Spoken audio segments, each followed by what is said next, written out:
ពីមុននៅសភាពទាំងអស់ហ្នឹងគឺអេលីទាំងអស់អានីលពេញផ្សារហ្នឹងឯងដល់ឥឡូវហ្នឹងមានស្នងតំណែងហើយមើលហើយណាកូនអាហ្នឹងឯងសភាពកូនឯងទៅតូចដល់ឃើញប្អូនអានីលដេកអញ្ចឹងអារម្មណ៍មិនដែរលួងឲ្យបាត់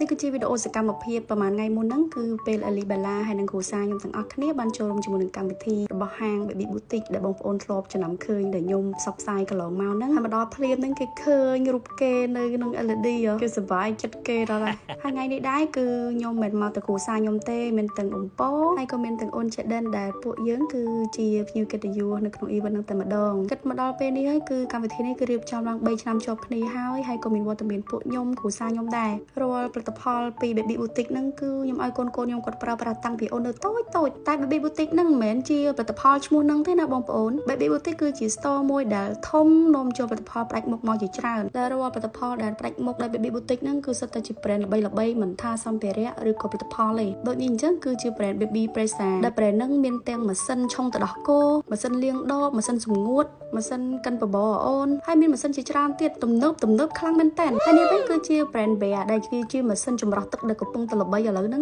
ងាយស្រួលសន្សំចៃទឹកសន្សំចៃថវិកាយើងទៀតបងប្អូនដែលគាត់មានកូនតូចចង់ឆុងទឹកដោះគោឲ្យអូនខ្លាចពិបាកទឹកក្តៅពេកត្រជាក់ពេកអីគេមានទាំងក្រិតទឹកគេមានទាំងក្រិតជាមួយនឹងបរិមាណទឹកទៀតតែម៉ាស៊ីនហ្នឹងអេមខ្លាំងមែនតើហ្មងហើយងាកមក brand កង B នេះវិញគឺម៉ាក់ភាគច្រើនគឺស្គាល់ហ្មងជាផលិតផលរបស់ប្រទេសកូរ៉េដែល premium quality ខ្លាំងមែនតើស័ក្តិសមសម្រាប់ស្បែកឲ្យអូនទៅកើតស្បែកឲ្យអូនដែលងាយនឹងអាឡែស៊ីប្រើឲ្យស្បែកក្មេងស្អាតខ្លាំងណាស់ហើយមានគ្រប់មុខគ្រប់ម៉ាក់ទាំងអស់មិនថាសាប៊ូដុសខ្លួនសាប៊ូកក់សក់ skin care គេគ្រប់ទាំងអស់មិនថាលេមិនថា sunscreen មានទាំងសាប៊ូអនាម័យកូនក្មេងទៀតបងប្អូនមើលទៅសាច់មុខកូនខ្ញុំនៅខាងក្រៅដឹងហើយឡើងអាឡងហ្មងហើយនេះវិញគឺជា brand Malolote Dot to Dot ដែលជា brand មួយដែលទទួលបានមេដាយហ្មងជាមួយនឹងសម្ភារៈរបស់ទីរੂបើក្បាលមុំនេះវិញគឺទុន baby ទើបតែកើតប្របាក់ឬក្បាលដោះប៉ុណ្ណាអត់ដែលប្រកែកជាមួយក្បាលដោះម៉ាក់ហ្នឹងទេហើយ brand Dot to Dot នេះដែរគឺច្រើនខ្លាំងមែនតើមានសពគ្រប់ទាំងអស់រាល់សម្ភារៈរបស់អូនតូចគឺគេធ្វើមកជាឈុតហ្មងដែលម៉ាក់អាសាលេងខ្លួនឲ្យកូនអីហ្នឹងដឹងតែអត់ម្លងជាមួយនឹង brand មួយនេះហើយដោយសារតែវាមានគ្រប់ទាំងអស់មិនថា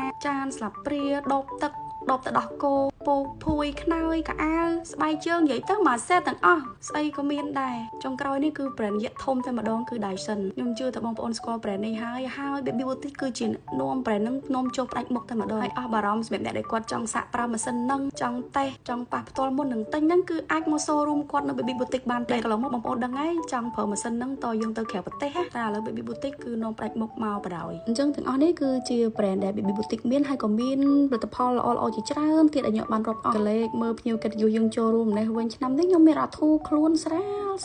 លយកទៅមែនតើហ្មងកូនគេធំអស់ឆ្នាំមុនវិញគ្មានបានអង្គុយតុកអីអញ្ចឹងស្រួលបួលឲ្យត្រឹមត្រូវគេទេដល់តែខ្ញុំនេះស្រាលខ្លួនដល់វគ្គអំពោនេះធ្ងន់យឹបបដ ாய் យ៉ាពងពេញយឹបឯនេះមានរ៉ាកេតយូមានអង្គុយតុកណាលេងឡើងឈើបដ ாய் អស់ពីឈរដើរទស្សនកិច្ចចាពីទៅផ្ទះគាត់ទៅឡើយហ្នឹងមកផ្ទះគាត់ហ្មងអស់ពីទស្សនកិច្ចឥឡូវនេះចាប់ដល់វគ្គ7បដ ாய் ហើយខ្ញុំអត់នេះទេខ្ញុំអត់ទៅមើលអីទេឲ្យម្ចាយទៅមើលទៅឲ្យដឹងម្ដងថា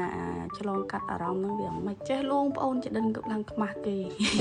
ចេះខ្មាស់គេខ្ញុំមិនពោអីគេនេះមិនឲ្យមើលទេខ្ញុំឲ្យអេលីអ្នកមើលទៅចេះដិនហ្នឹងហងស្អីគាត់រវល់មកអត់កើតហ៎អញ្ចឹងទៅយើងមិនអ្នកហ្នឹងជួយមើលគ្នាទៅហើយជាពិសេសអេលីបងស្រីហ្នឹងមើលប្អូនទៅឲ្យវាដឹងអារម្មណ៍មិនមែនតែធំហើយស្រួលបួលទេពេលខ្លះវានៅរលិចអារូបភាពហ្នឹងចេញមកម្ដងម្កាលទៅហើយខំទៅ3ប្អូន3មិនរួចអានោះខំធ្វើខ្លួនឡើងធ្ងន់យឹបហ្នឹងដល់មើលទៅអស់តម្រេះហើយលូងឈ្នះចាប់កើតមានទាញម៉ែគេមកជួយបន្ទាប់ពី event របស់យើងចប់ហើយពួកយើងក៏មកគ្នាថតរូបជាអនុស្សាវរីយ៍ហើយក៏មករកកន្លែងញ៉ាំអីតែគ្មានបានញ៉ាំអីស្រួលទេអ្នកធ្លាប់មានកូនតូចដឹងហើយឆ្លងកាត់អន្តរកាលប៉ុណ្ណឹងទៅវិញនិយាយគ្នាស្ដាប់អត់កើតទេជាចដាលយន្តចដិនជួយចិត្តផ្សារទំនើបណាស់លោកអើយជាពិសេសឃើញចដាលយន្តវាស្មើតែ roller coaster អីចឹងណាបែបជិះលេងហើយម្ដាយហ្នឹងចុះនឹងប្រហែលជុំហើយឥឡូវអេលីគេទៅលួងប្អូន